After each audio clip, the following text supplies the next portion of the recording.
Alright, welcome back to the channel. So for today's video, we'll be looking at the CINEMASTER2 by EXO Drones. They're a new US-based company with their headquarters located in the States, so shipping times are much faster for those who do live in the US, and their customer service support and repair service will be as well. Rather than having to wait, the typical 30 days or more to receive your goods or customer service response from China, which most of the time can be difficult to the point where you get frustrated. Now, this unit here was provided to me free of charge by EXO for testing. However, they haven't paid me any money to do this video, and all personal views or opinions about the product are my own. So I just wanted to throw that out there real quick. Alright, so let's go ahead and check out the Cinemaster to see what it's all about.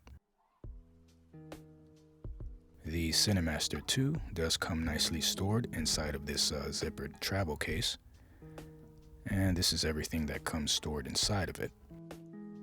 You get the drone, the remote, 2 batteries. Mine came with 2 of them, of course, but you can get the 1 battery option if you prefer as well. An instructions manual along with a quick start guide, and the typical accessories like extra propellers, a screwdriver, and a Type-C USB charging cable, which is much better than the older micro USB cable. The Cinemaster 2 has a similar design to the Parrot Anafi when it comes to the way that the arms unfold. It's also large in size, so you might want to take that into consideration as well, especially if you're one who does a lot of traveling and weight is of a concern to you. Removing the gimbal is a bit tricky, but with some finesse you can just press slightly on both sides, pop it down carefully, and slide it forward to remove it. The highlight feature of the Cinemaster is its 4K camera, which has a 1/2.3-inch Sony CMOS sensor with a fixed aperture of f2.5, and of course the 3-axis gimbal, which helps to stabilize the video footage so that it looks nice and smooth. The gimbal does appear to be very sturdy and well made, unlike other gimbals that I've seen on these low-cost drones, which are of a cheaper quality build and tend to malperform over time, so that's a plus. Now when it comes to the camera's video quality, this here films in 4K ultra high definition at 30 frames per second with a bitrate of 50 megabits per second, and also in 1080p at 60 frames per second, which allows you to achieve a nice slow motion video. It's also able to take photos in 10 megapixel resolution.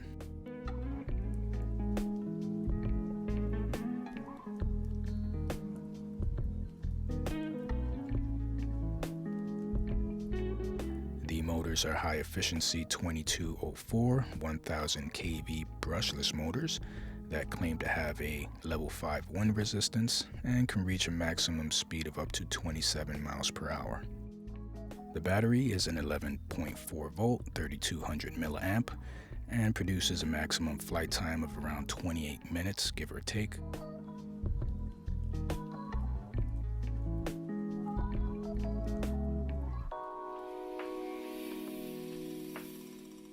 On the bottom of the quad, you have an optical flow camera, 2 infrared sensors, and a searchlight or night light, which you can turn on and off. The remote controller is pretty decent from the looks of it. It has an LCD screen on the front, which allows you to see all of the telemetry in real time, which I personally like to have on a controller because if you lose FPV feed for some reason, you can easily read the telemetry on screen to help you navigate it back to you safely. So that's another plus for me. The sticks are spring-loaded, of course, but they do feel a bit plasticky in my opinion, but we'll see how it actually performs in a flight test. Both antennas unfold outwards, but only the one on the left is the actual working antenna.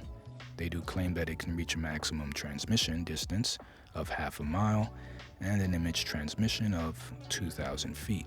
But with most of these low-cost alternative drones, they do tend to over-exaggerate the specs. But again, we'll just have to see what it does in a flight test. It does have a hidden phone mount holder on the top, which extends upwards, and 2 unfoldable handles on the bottom for a better grip when holding the remote.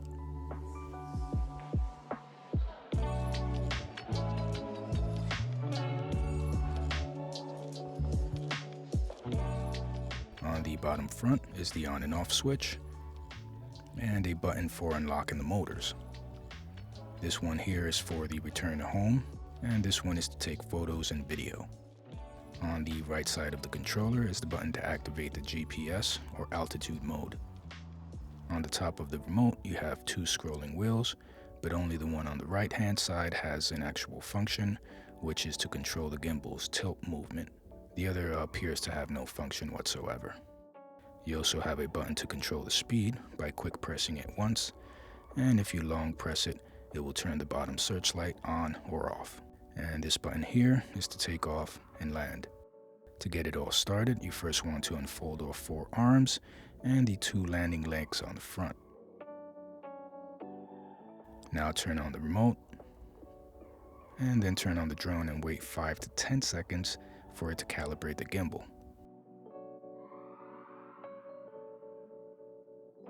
To calibrate the gyroscopes, slide both joysticks to the left. Open your phone's Wi-Fi settings and connect it to the Cinemaster's Wi-Fi address. Now you can open up the EXO CINEMASTER app. If you see a message icon on the left, it just means that you need to do a compass calibration. So just click on it and follow the step-by-step instructions. Once you're outside and have connected to at least 10 to 12 satellites, you can now turn on the motors by pressing the unlock button. And now you're ready to take off.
Alright, so as you saw, the Cinemaster2 is a pretty capable quad with pretty good camera quality.